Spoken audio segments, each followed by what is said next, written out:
And I know that with this particular format of arpeggio, these are all fifth string root-based arpeggios. Anywhere that the blues box exists, 2 frets down is a major 7th shape that will work. 2 frets up is always a minor 7th shape. They're both going to address, they're both going to sort of highlight the 9 of the chord, but go with that for a second. Bueno, va a poner un ejemplo, dice que si estás tocando en un acorde de La menor y querés ir a Do menor, en realidad, una vez que estás en la pentatónica, él sabe que son todos arpegios basados en la quinta cuerda, con lo cual 2 trastes para atrás tenés mayor 7 y 2 trastes para adelante menor 7. Right, so now let's say that I picture the blues box for C at like the 8th fret, and I say to myself, all right, 2 frets down, major 7th, because I know that that's my own little formula that always works.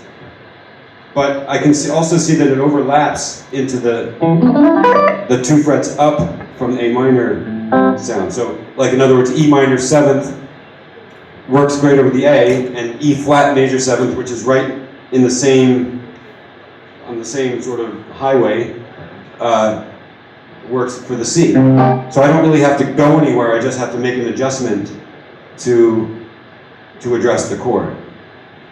I don't know if that makes any sense at all. How are the drummers enjoying the show so far? Bueno, los bateristas están disfrutando de esto, ¿no?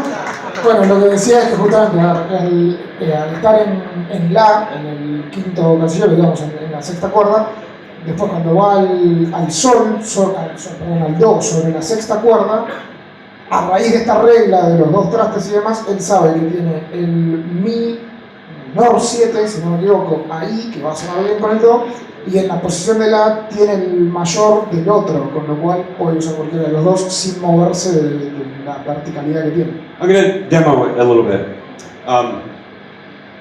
So I'm going to use 2 examples, or 2 shapes.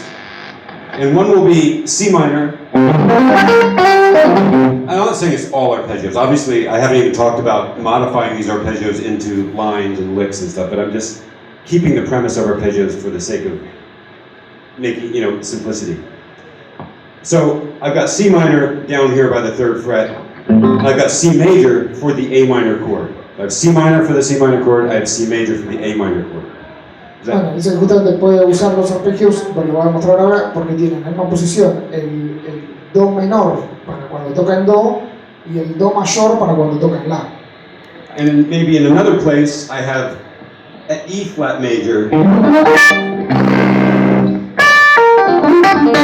for the C minor chord, and then I have E minor for the A minor chord in the same area. Just at least tell me if this makes any sense. Okay.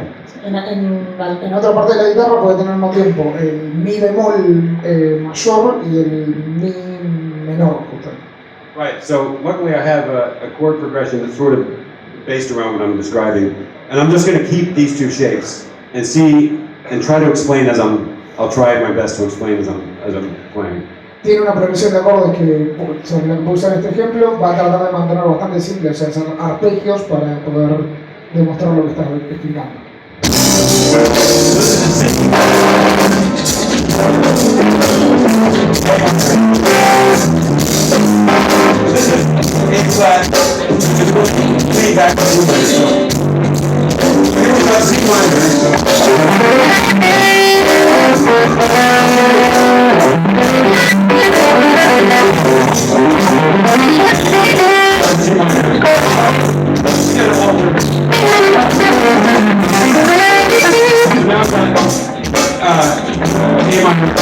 E minor, right there.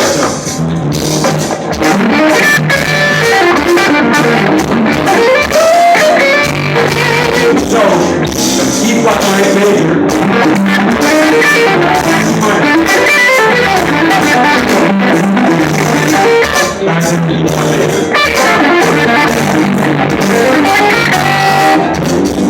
So this is a simplistic version. The concept is that the idea is that the key exists everywhere on the fretboard. I'm just going to play a little bit more.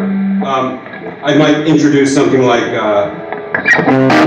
maybe A flat minor 7 flat 5. I hate talking like this because I sound like a music geek, but I'm really not. I do like music a little bit, but I'm not. So this is A flat minor 7 flat 5, which is going to give me a lot of the 6 sound or 13 sound over this chord. And then in that same area, obviously I have A minor for the A minor chord.